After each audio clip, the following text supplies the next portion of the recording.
Okay. Excuse me. Alright, this is the last video. I also wanted to mention a couple other things that I forgot on the other two videos.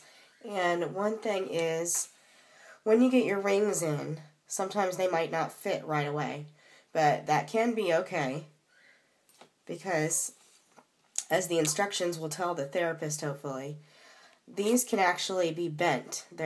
Silver is a fairly soft metal, and so you just want to gently take them, and you can push it together or pull it apart. And I'm not going to do it to mine, and I'll explain why.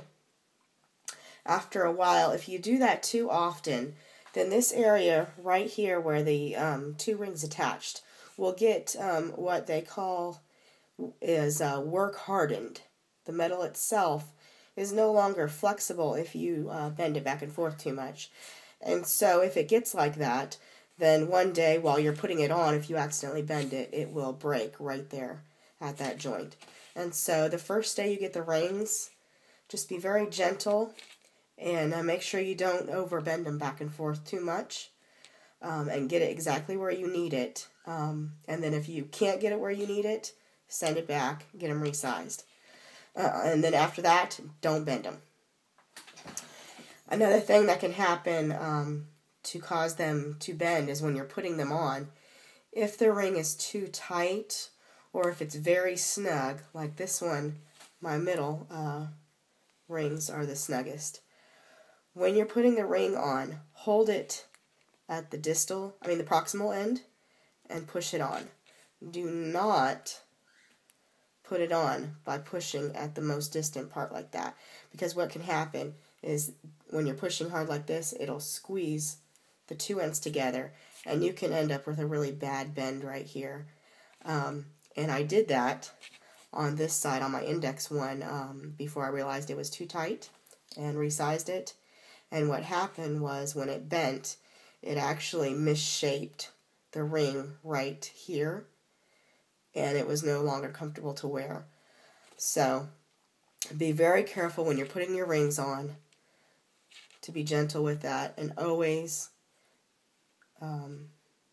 you can wiggle it back and forth, and when you put it on you can wiggle it just a little bit, and always push on the farthest end so you're not shoving the ring into itself and possibly bending it or breaking it.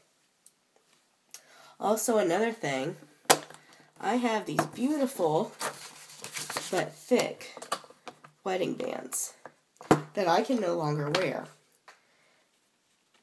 They're a little bit snug on my finger, and so what happens is, if I put them both on,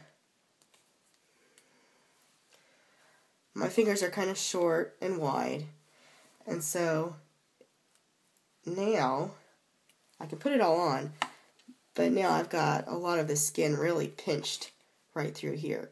And because of how large these rings are, how fat they are, even one ring is like that.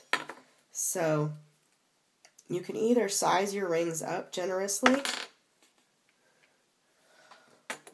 or you can take the cheap route like I did and just take another ring you have that's just a plain band that's fairly large and comfortable. And now there's no pinching of the skin at all there. And I can straighten my finger without too much pinching.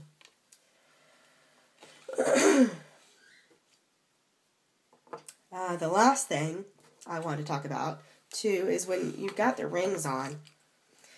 Even when you don't have your rings on, if you have bendy fingers, holding a pen can end up hyper-extending the joint. And you have to grip so hard that you're really messing with your joint there, and you don't want to do that.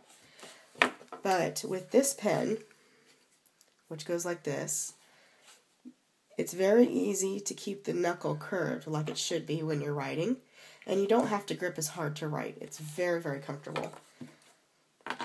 Also, with the pen, I don't know if you can see how it's resting right on that ring, and it's kind of crushing it into my finger.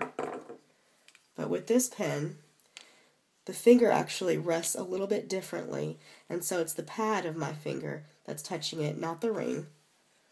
And so it's much more comfortable too. And then once I get this back on, So that's a nice pen for when you're not wearing your rings. You're not going to hurt your fingers. And when you're wearing your rings, it's still much more comfortable than a regular pen because you're not crushing against any of the rings. And then another thing, too, is if you wear your rings often, right where you bend, it kind of squishes the skin a little bit, and you'll probably get some callousing. I don't get very hard calluses, just because that's how my hands are. But that's just something that you may have to live with. Alrighty, that's it.